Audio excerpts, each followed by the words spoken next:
Mobile phone से आप अपने दोस्तों से सीधे बात कर सकते हैं। पर अगर इसी मोबाइल फ़ोन पर आपको ऑनलाइन कुछ खरीदना हो, तो आपको एक बिचौलिए की ज़रूरत पड़ती है, जो विक्रेता को गारंटी दे पाए कि आपने पैसे दे दिए हैं। पर क्या ये मुमकिन है कि एक क्रेता और विक्रेता आपस में सीधे समझौता कर लें, बिना किसी बिचौलिए की सहायता के? ब्लॉकचेन नामक एक नई टेक्नोलॉजी ऐसा मुमकिन कर रही है। ब्लॉकचेन को आप एक वितरित डेटाबेस यानी डिस्ट्रीब्यूटेड डेटाबेस मान सकते हैं, जो कि एक दो कंप्यूटरों पर नहीं, हजारों लाखों कंप्यूटरों पर प्रतिलिपित है। ब्लॉकचेन का हर एक कंप्यूटर हर एक रिकॉर्ड के पूरे इतिहास का वर्णन रखता है।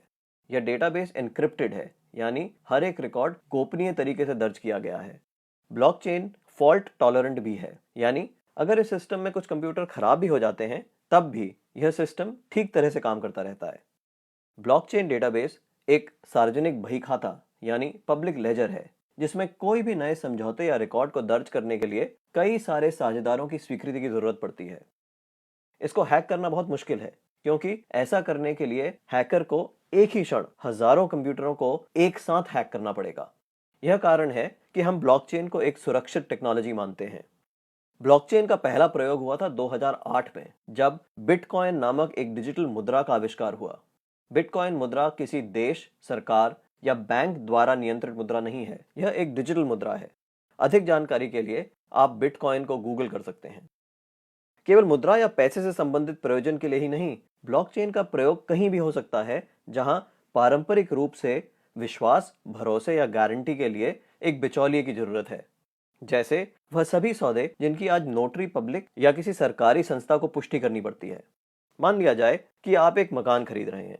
आप चाहेंगे कि इस सौदे को सरकारी रजिस्ट्रार के यहाँ दर्ज किया जाए, ताकि आपको एक सरकारी दस्तावेज मिले जो साबित करे कि आप उस मकान के कानूनन मालिक हैं।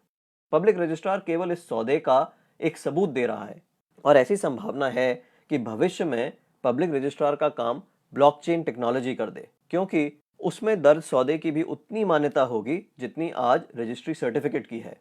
सार्वजनिक होने की वजह से इसमें घपले की संभावना भी कम होगी।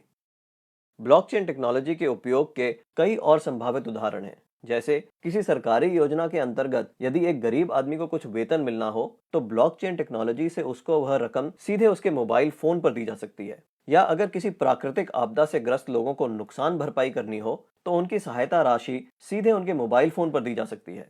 इससे भ्रष्टाचार भी कम होगा। शिक्षा में भी ब्लॉकचेन का इस्तेमाल हो सकता है। कागजी डिग्री के बदले छात्रों को ब्लॉकचेन आधारित डिग्री दी जा सकती है। इससे जाली डिग्री की समस्या का भी समाधान हो सकता है। ब्लॉकचेन उन टेक्नोलॉजी में एक है जो 21वीं सदी की अर्थव्यवस्था में बहुत बड़ा परिवर्तन लाने की क्षमता रखती हैं। आपको ब्लॉकचेन टेक्नोलॉजी में क्या नया हो रहा है, इस पर नजर जरूर रखनी चाहिए।